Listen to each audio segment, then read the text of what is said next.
to build a future where no one needs to come out anymore. Together, we can create a world where everyone has the right to love, to succeed, to have a family, and to live a full, happy life.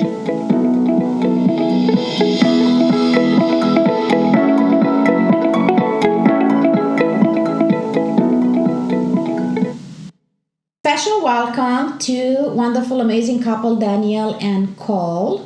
And I will start with asking you guys to introduce yourself. Just let us know as much or as little you want us to know about you.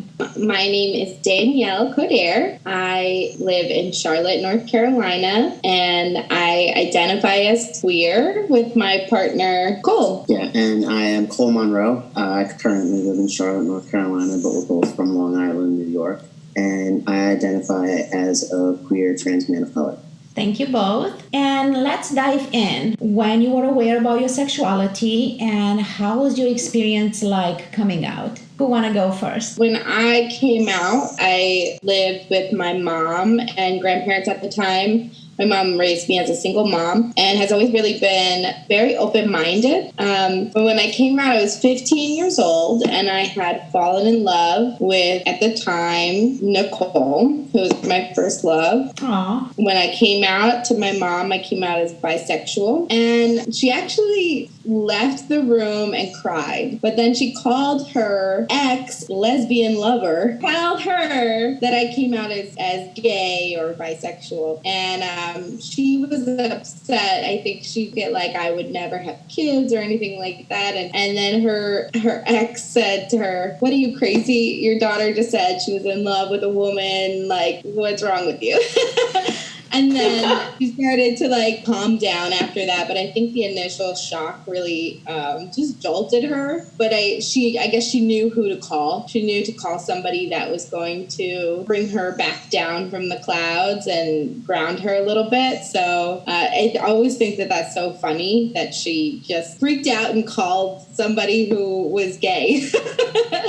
That makes sense to me. You know, first person that I call after my son came out, she's bisexual. Yeah, that makes so much sense. This person that my mom called, I'm actually named after her. So, oh, wow. You know, she really was around when I was a little kid growing up. And so she played a role in my life as an early child. But yeah, so it was really good that she called her. So that's kind of my coming out story. I didn't ever come out to my grandparents. They both passed away before I actually came out to them. They were very religious. And I was afraid that it would just ruin our relationship because they had a lot of judgments about gay people. Do you regret not telling them? I don't regret not telling them, but that I do regret that they did pass away without really knowing who I was.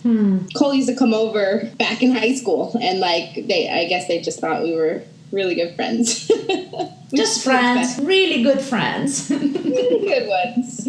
Can you tell us how was it for you later on in life? So later on in life, my mom just really started to accept everything. We're just gonna let everybody know that this is a recording happening in Zoom, right? You are in North Carolina. Exactly. I'm in New Zealand. There is dogs barking. The internet is in and out. The volume is changing every minute, and it's nothing we're gonna do about it. We're just gonna let the dogs be dogs and hope that we're not gonna lose the signal. Yeah, we're just gonna invite love and compassion. Yeah, totally. So back to you, Danielle, and your experience later on in life. I had dated men and women. My mom would give me a harder time when I dated men. I think she poking fun because the first person I ever fell in love with was female. So I think ever since then, she always just kind of compared everybody to my first love. Right. But then when Cole and I got back together before his transition, and when we were separated for a few years, we got back together. I think people were surprised and they were happy. But then when Cole came out as trans, I think it was like I had a coming out too. So I had to start to tell people in my direct friend circle and family circle that this major change was happening in our lives. So I called my mom, and actually she was really supportive, and so supportive. And she, it's still a learning curve, sometimes remembering pronouns, but she tries really hard. And she even started to find groups in New York that she could go and learn from other trans people. So she goes. That's amazing. She hangs out with trans groups over in New York, and it's like a support group for her. And she gets to just learn. And sometimes she'll just call me so excited, like, "Hey, I went to my group today." Be like, "Here's what I learned," and it's very supportive with that. I absolutely love it. What about your friends? How do they react? Some of my friends actually took a little bit of a protective stance. Like, is this okay with you? And what does that mean? You're straight now? And really? I mean, it was a little confusing. And it was like, well, I don't think I'll ever identify as straight. I never did. As soon as I was comfortable with my sexuality, I never thought that I was a straight person. So I wasn't going to start to be one now. There's actually a term called demisexual, which means that you love... after you get to know somebody, more for a love of the personality rather than like any kind of sexual attraction. Like, it's people who like don't think that when everyone's like, "Oh, Brad Pitt's so hot," that person isn't necessarily seeing that. They're just like, "I don't know him. How could I be attracted to him?" So like they have to find like the personality and the emotional part of a person attractive before anything else comes. Yeah. And so there's the demisexual, and then there's pansexual, which kind of says that I am attracted to male, female, identifying as male, trans, female, trans, like basically everything. So it's kind of like a mixture between the two for me, and basically just means that I'm in love with Cole. And love it. So when a lot of my friends were like accusing me of being straight, it was just an explanation of that, and we would move on. And sometimes it was a little harder for them because they weren't around me and Cole, so they would forget pronouns, or they would use a birth name that we don't use anymore. And then you have to like constantly gently remind them, like, "Hey, this is what's happening." And then they'll see him like months later, a year later, and like it's not the same person anymore. Mm-hmm. Well, soon we will hear from Cole what was his experience. But before that, I want to ask you, Danielle, what will be your advice to, let's say, teenagers that identify themselves as bisexual and they don't necessarily have the support around it or the parents to understand their sexuality? I would just say to find your tribe, find the people that you feel safe around, and make sure that you have somebody that you can talk to about whatever's going on in your life, because that is going to be so important for you, especially if you have parents that don't understand, because love is love. And I know it sounds cheesy and that's like the cliche around the whole world, but it's so true that love is the universal language. And yes, I actually believe that people who can really feel into that truth are more mentally and spiritually evolved than people who just can't see that right now. And not to judge those people who can't, but still just be aware that you have an advantage, that you can hold more love in your heart. And so I would think that if you are supported with a safe group of people that you love and love you and accept you for who you are, just remember that you have the upper hand, even though sometimes it might not feel like that. Thank you so much. Are you writing poetry by chance? Not currently, no. I did just find a book. It's so funny. Yeah, I just found a book of it. Cole found it just an hour ago, so it's funny that you say that. So let's get our attention to Cole, and I will ask you, if you don't mind sharing, when did you knew that you were transgender? Well, I mean, there were a few times that I kind of knew it. I think it started... early life, like pre-K, when I was, age 4? Age 4, I thought that I was a boy. Most of my friends were boys. I would run around with my shirt off with my brother because he was a couple of years older. And I had crushes on female teachers that I had. So I thought that I was a boy because that made sense. I was always kind of fighting against having to wear dresses and pantyhose and like that whole thing. But I never flat out said like I am a boy. Like I didn't really understand gender as two separate things. And then once I found out what gay was, I was like, oh well, that must be it. Like I'm just gonna go with that. Like you belong there. Yeah, and that was kind of a safe thing, and that was something that I understood, and it was something that I had the language for because that was talked about in the media. And I had Ellen coming out when I was like 11 or so, and that was huge. So I fit in that category. So I kind of stayed there for a while, and then puberty hit. And, your body starts changing, and I just felt uncomfortable. I didn't have words for what felt uncomfortable or what was wrong, but I just knew that something didn't feel good and like just icky kind of. But again, I didn't have the language to know what it was that was wrong. I thought I was just depressed, and I was a depressed teenager that something was going on with. When I was about 19, 20, I started dressing a little bit more masculine. Like I met someone who said to me, you still wear girls' jeans? And I thought to myself, oh my God, I don't have to. So I started wearing men's clothing, and I found myself feeling more comfortable. I used to have hair like down to past my shoulders, and I cut it. And then it got to the point where I was just feeling really comfortable. I went away to college, and then I came home to visit my parents one day, and they had said something along the lines of, we don't know what happened to our daughter. You dress different, you walk different, you even talk differently. And that scared me, so I just backed away from all of it. Like I didn't realize that it had anything to do with my gender identity. I just knew that that's how I felt comfortable. Because again, I didn't have the language for it. So then, I just kind of backed away and suppressed all of those feelings that I had. Right. It took another like 10 to 13 years for me to start revisiting it. Oh, wow. Let's backtrack a little bit. First, thank you for your sharing. Absolutely. And now, where is Danielle in this picture? That's the fun part. Danielle and I actually dated in high school. Oh, yeah, she said that. So I was a senior when we started dating, or a junior? I think we officially started dating when Cole was a senior and I was a sophomore. Yeah, so 10th grade and 12th grade. Okay. And then we dated for about 3 years. And we were together when I came out to my parents as gay, which I did at 19. And then Cole's parents did everything possible to break us up. Yeah. They said, well, we co-signed your college loans. We will take it back. We have the loan on your car. We'll take it away. We have your phone. We'll take it away. Like we tried to date secretly for about a year or so. Cole would park 5 blocks away from my house, and they would find his car and steal it so that when Cole left at 10 or 11 at night, he would think his car got stolen. A clear message for us.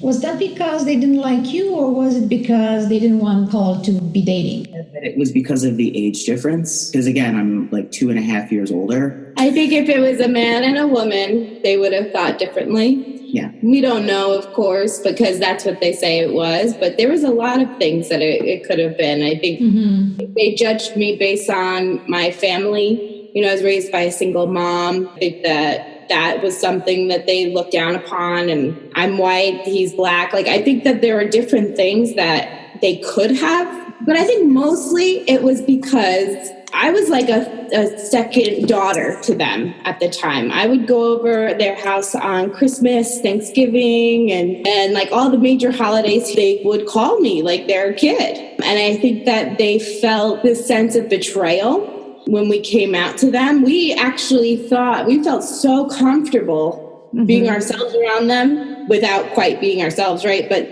we felt so comfortable that we assumed that they would actually be really happy about it.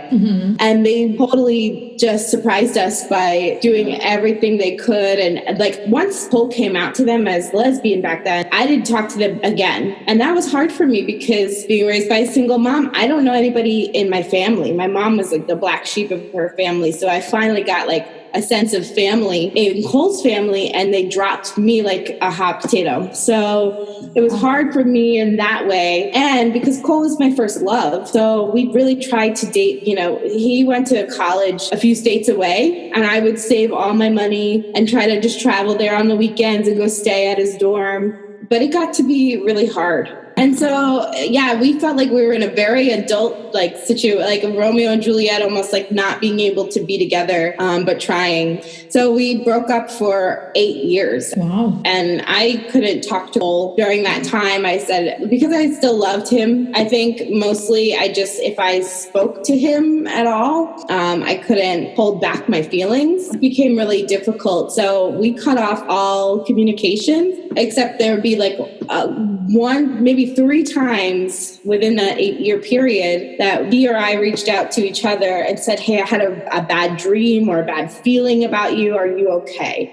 And it was always actually when something very big was happening in our life. So we had this like soul connection even while we were apart. So I see a connection. There is real love. The feelings are real. It's just not our time. So we're not going to look at it. One of the things I actually said to her when we did break up is that I think we just met too young. Mm-hmm. Okay. I remember saying that in my car one day, like, I think we just met too young. And I remember being like, bullshit. I was mad. So, but I mean, we got over it. And then again, like 8 years later, like clockwork, I was going through something very serious in my life. He was having some big changes in his life. And he called me to play music because both of us are musicians. And he had this idea that he would create an album and we would donate proceeds to charity, things like that. And so we met one time and it was almost like instantly falling back in love, but he had been dating another girl for 5 years. Yeah, and the hard time that I was actually going through at that time was that I knew I wanted to leave this person. It was just that we had so much going on together. He ended up breaking it off with this ex. And then there was actually still the issue of his parent who still didn't want to accept me. So how old were you when all this happened? Now, at this point, we were in our late 20s, 30s at this point. Yeah. We said, you know what? We'll move out of New York. And we moved down south. Which is a weird move. It's a weird move, but his brother lived here, so we ended up moving. And it's a city, you know. It's not like we're on the farmlands. Like if we were, then that would be a little bit more serious. But in the city, it's actually very liberal. But it's still like we're a red state, which means Republican state. But our city is liberal. Okay, good. We moved down here, and I got my job with Health Coach Institute. I was able to work home, and like things started to actually get really good for us. We were getting housing together, but Cole was depressed and miserable.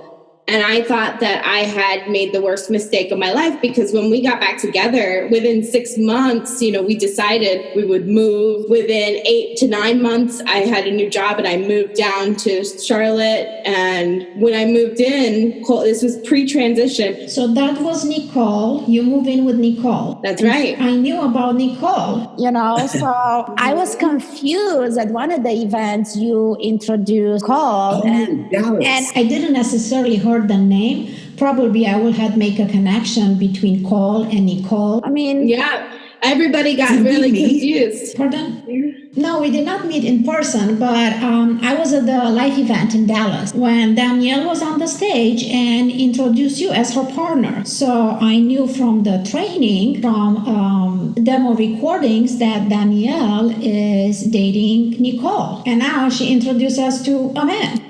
Right? Everybody was like, So many people came up to me at that event and asked, like, so...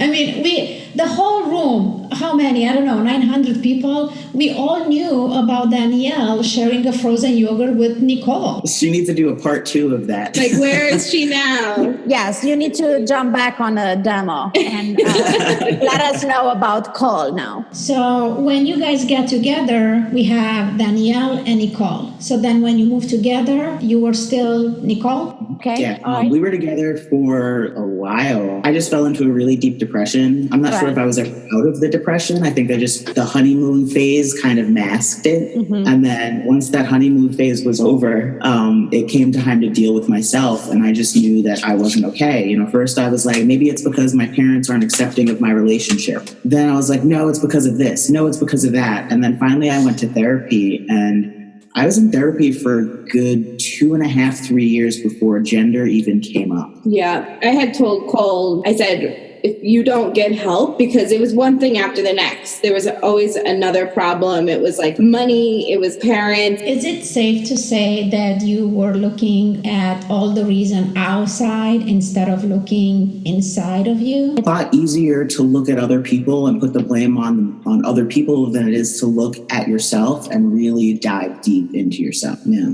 Work from inside out. I was just like, this isn't the person who I know that I'm in love with. Like, something is wrong. So when he started to go to therapy, I said, okay, we're going to have another chance. And that's also around the time when I started getting health coaching myself with Stacy. And we started to do trail running together. And actually things started to get a lot better, but there still was something going on. And then I think I saw Snapchat had a filter where it added a beard to you. Mm-hmm. And I found that I really liked that picture and I saved it. And I would look at it at night under the covers before I'd go to sleep. I showed the picture to my therapist. We were just sitting there in a session and I was like, there's this picture that I have on my phone that I find myself, that I keep looking at and I don't know what it means. And I showed it to her and then she said, okay. And then we kind of started diving into, things that I felt in the past. And then I think she said, so you might have some gender dysphoria. And I immediately kind of shied away from it and thought that might be a little weird. I might have to think about that for a little bit. I don't even remember how all of these conclusions came to be, but eventually I was like, holy shit, I'm trans. And that was the first time that I said something and I was like, that sits right with me. I feel something when I say that. That resonates, that's a word that I feel like I can sit in and be comfortable and cozy. Wow. So how did you give that news to Danielle? I remember I came home and I had said something to Danielle. I was just like, something came up in therapy today and I feel like it's important to tell you because I think we're going to have to explore it together. And I think I might be trans. And I just kind of blurted it all out. And I was like, I don't know what that means. I'm not trying to transition. I just don't know what it means. This is where we're at. She said well, I don't think I can start calling you my boyfriend, but I can call you Cole. And I was like, okay, I like Cole because Cole was actually my nickname from when I was a kid. My parents used to call me Coley or Cole. It was something that I recognized, something that resonated with me and something that wasn't my birth name. And so from then on, I started going by Cole. It was the further I dove into the stories of other trans people and hearing what their thought process was and things that they felt. It was the first time I had heard someone where it felt like they were speaking my language. And that was a very emotional time for me because for, 30 some odd years, I just felt misunderstood, lost, and I felt wrong. I felt like I was wrong. When I went to my first support group meeting, I remember sitting around the room and I remember immediately letting my ego build up and saying, these people are weird. What am I doing in this room? And, completely shutting down. And then once people started talking, we were going around the room and people were speaking. I felt like I was in a room with people who saw me and understood me. And that was when I was just like, yeah, I found home. Wow, that's so beautiful. And how did Danielle receive all this? How was it like for you, Danielle? It was intense because at the point that Cole had come out as trans, I had almost had it up to here with the depression. These depression outbursts were so powerful that they actually scared me in a way that was triggering for me because they were almost violent. And one time Cole actually punched one of our dressers and broke his hand. And I got so scared and shook that I had called a friend of mine and said, I might be moving soon. That was actually the turning point for me when I started getting serious about okay, what's going on? I was working on martial arts things with my brother. And he was like, just do this with your body. And I was like, I can't. I can't do it because I was so disconnected from myself. At the point where I couldn't tell when I was actually hungry because I was so disconnected from what my body felt. And I was getting so frustrated and trying to tell him, my brain doesn't work like that. I can't just tell my body to do something and it does it. And it built up so much to the point where I got home that I just screamed and punched a dresser and I actually broke my hand from punching the dresser. That was a real breaking point where I was like, okay, there's something. You really got to dive deeper into that. Yeah. And I was definitely like, that was like the biggest turnoff for me, that I was like, oh my, no, like my 8 years without you were fine. I could just go back to single life. I was like, I made a huge mistake coming back here. But there was like that part of me, and it could have just been because I care about Cole and that soul connection that you have. It was like, it was like gum on the bottom of your shoe. I was pissed off, but I was like, you got to figure out what the hell's going on with you. So it was more like a tough love at this point. And then when Cole had come out to me as trans, I was almost like angry at first, but not because he was trans, but because it felt like remember how we said Cole was blaming every outside thing? Mm-hmm. It was almost like researching different symptoms to like diagnose himself with something else. And my judgment of the situation was, oh, is this just another thing? Like this is just something else. Yeah. But at the same time, it actually sounded like it could be something. Like all the other things I could tell. And, you know, I'm trained as a coach too. So like I would listen and my thoughts to myself, like, I don't think that's it. But, you know, like I see you're pulling this piece here, you're pulling that piece here, and he's learning and pulling. So I was definitely considering that this could be true. He started going to the group Transcend Charlotte. And that group also has like a breakout group for partners and family members to go. So I would go to a couple as well. And I met some people going through the same things. Either they were a partner of somebody who was about to transition or in transition. And during this time, Cole didn't quite own the trans part of himself. So he didn't say, call me he, him, his pronouns yet. He was still like, just call me whatever you want. He wasn't really coming out to anybody yet. And so it was like a confusing place to be. So we started going and seeing a couples counselor, actually, because it was like, okay, well, we're already at a breaking point. So this could make or break us. I'd really like to have somebody else to talk to, because at the point of where we were, our relationship was so fragile. Cole and I were both very like in a vulnerable place that like any little thing could have broken us. So having somebody else to talk to was like the diffuser. I could say how I really felt, and it wouldn't hurt Cole in the same way that if I would say it. Somebody would be there to like make sure that both of us got heard. So going to a counselor really helped us. And it got to the point where Cole, like I could see him doing better more and more as he owned this trans part of himself. And as he got friends that were trans, and he would follow some different people on Instagram who were trans. And the more and more he learned about it, the more at home he was starting to feel again. And he was calming down. He started to like get interested in healthier things, like not punching walls. And so it got to the point where he needed to start taking hormones. Like he was ready to like take the next step. But I think I could see him holding back. I think because you were like afraid to say something to me, like you didn't want to lose me because there was things going on, and I don't want to put words in your mouth. So is it there a risk? Like there is no coming back once you start? No, I mean, you can, the first couple of, like, it goes really slowly, it painfully slowly. But like the first couple of months, I could have tried it out. And if I didn't feel right, I could have stopped and no one would know. Okay. But, it was more so like some of the things that she had said in the past still stuck with me. Like one of the things she said when we were talking about like, what if I do decide to take hormones one day was, well, I don't know if I really want to date a man again. And so like a lot of the times when she's saying that I didn't tell her to use certain pronouns and things like that, I was still figuring out my gender, and I didn't want to jump into something so serious without really, really taking the time to consider what that meant.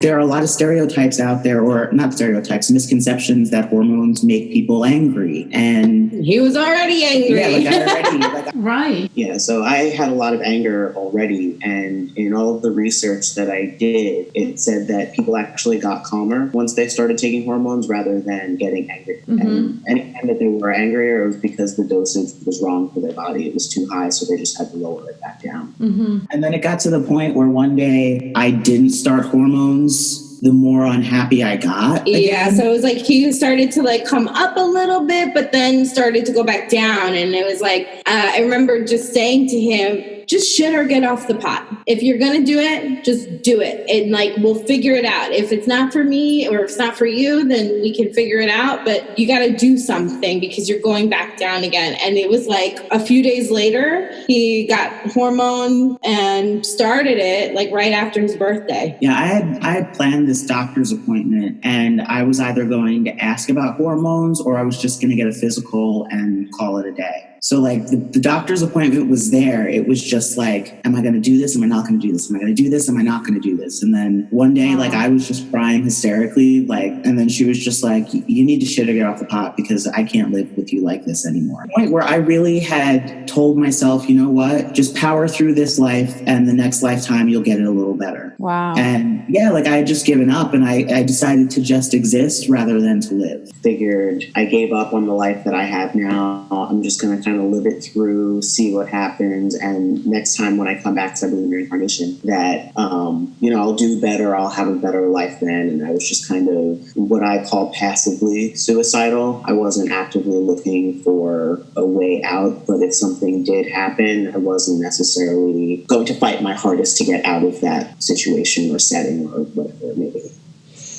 God, it's so weird to say that now and think about it because I'm not like that now. Mm-hmm. We don't know how many people might be there going through exactly the same thing. Yeah, and the thing is, I don't think people realize that is a part of depression and a part of being suicidal. Like, just because you're not actively making attempts doesn't mean that you don't deserve the help for it or that you shouldn't get the help for it. Right. You know? And depression is such a sneaky thing. It really is. Yeah. It's very sneaky. It's nuanced. Well, thank you so much for your vulnerability and for sharing with us.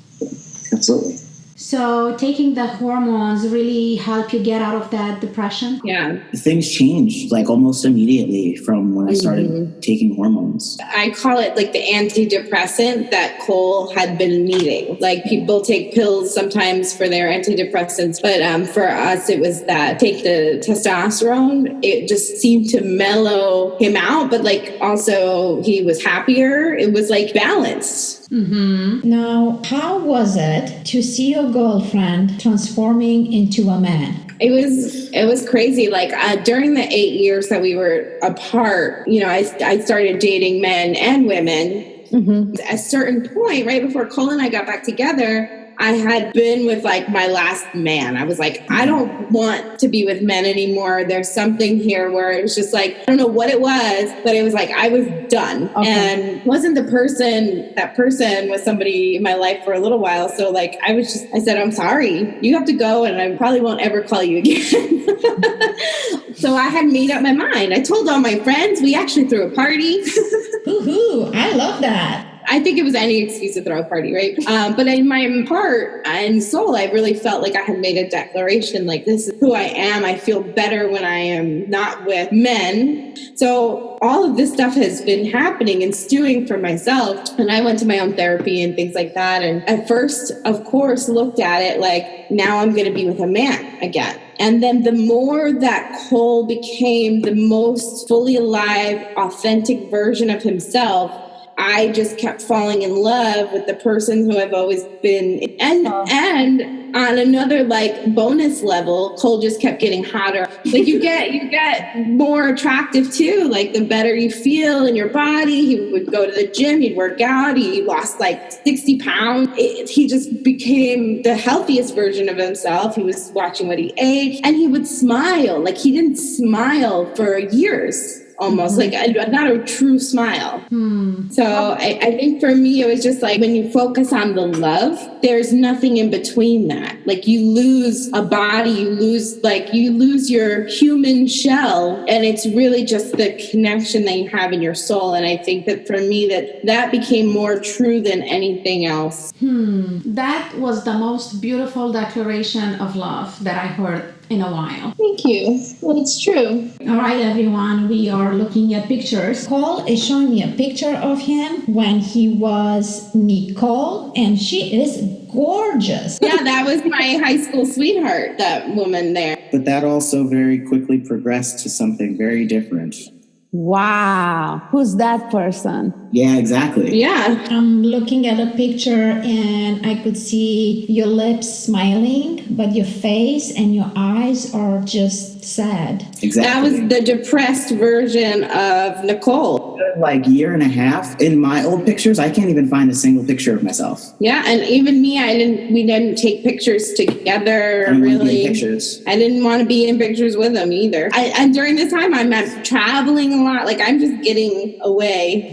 It's just, it doesn't even look like you. That person looks so sad. No. That's exactly what it was. It was hard. We lost some time in there, but it's like he had to go through this growth. And I was going through my own growth. I mean, because every few months I'm at a retreat and I'm going through personal growth and I'm having these things. And then I would come home and it was like, what am I doing? Right. We go to events and retreats and we do all this personal growth work. So we know that in order to transform and change, we need to let go. So I'm curious, how do you let go of a whole person? How do you let go of a person that you actually love? Well, I kind of did. I fell out of love. We were like roommates and friends, and it was like that friend that you've known for so long and you care about them and you want them to do well. But you kind of know that they're toxic and you're trying to make your escape. That was about where I was with Nicole. Right. And our relationship as adults and Nicole, that was done. I was still holding on to my first love in high school, thinking like, where is that? Where is that? But even that is nothing in comparison to what we have right now.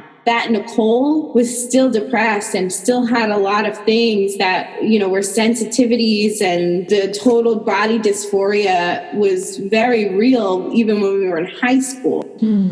What about you, Cole? How do you let go not only some parts of you, but all of you? For me, I look at being trans as I wasn't born into the wrong body. I feel I was born in the right body and just given a certain set of difficulties to overcome, to be honest with myself.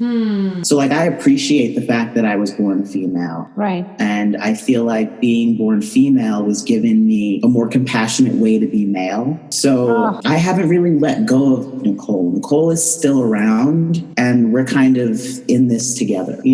I notice that when I talk to people and I say something about myself, oftentimes I say we. And I think it's because I still just offering me like, hey, remember when you learned this lesson when you were 2? Yeah, take that and now work with it, So it's not something that I've actually it's not a person that I've let go of. It's just someone I'm now working side by side with. That's so beautiful and so powerful. I want to ask you, is it there a particular age when one discovers if it's gay or trans? Or is just a myth that you know that you're gay in your preteens or teens years and you know that you're trans way earlier in life? A lot of people do realize when they're young, and that's like a very common narrative. Honestly, if you had asked me the same question a year ago, I would have said I didn't realize until I was in my 30s.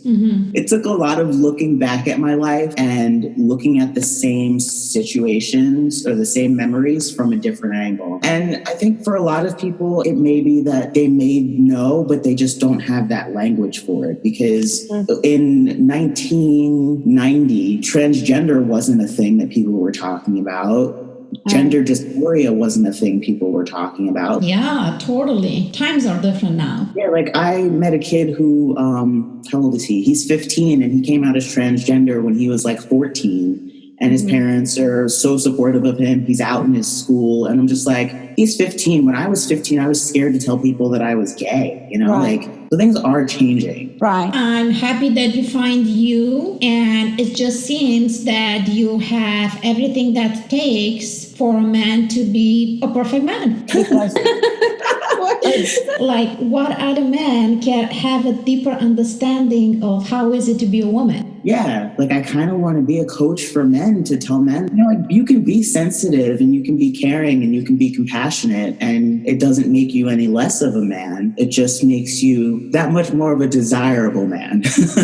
Right. And I will really, really encourage you to explore that coaching for men idea. I'm still thinking about what it would look like, because I've never coached anybody. Well, I know this organization, they have amazing training that you could become a coach. And I'm confident that Danielle could give you more information about that. Well, I'm very, very happy for you guys. I'm happy that you find you, and I'm very happy that Danielle stick around and love you for you. Me too. It would have been a rough road without her. Thank you. Yeah. Thank you. Such an inspiration. And thank you both for being here. Yeah, well, it's so great to have you being the mom that you are, to get this message from your son, and you're taking this message and you're like the megaphone for your son and for every teenager, every child who's been in a position of vulnerability of, do I say who I am? Do I know what I am? Is it okay to question? Is it okay to say so? You are just providing now a platform, a safe space for them to just really learn more and just to know that they're not alone. And like, that is so powerful. I could cry, because when you're a child and you feel alone, that's the worst thing that could happen. And so thank you. Putting yourself out there. So thank you so much. I really appreciate your kind words, and I appreciate you, both of you. Yeah, me too. Thank you. And I'm really looking forward to our next episode together. Thank you, guys. Awesome. Thank you. Thank you for tuning in to Redefine Family, a Spark Transformation podcast. Feel free to share your story, knowing that your story could change someone's life. We invite you to spread the love by sharing our message with others. And leave your comments at spark@redefinefamily.com. Until next time, remember that you are the spark in your life. Just shine bright.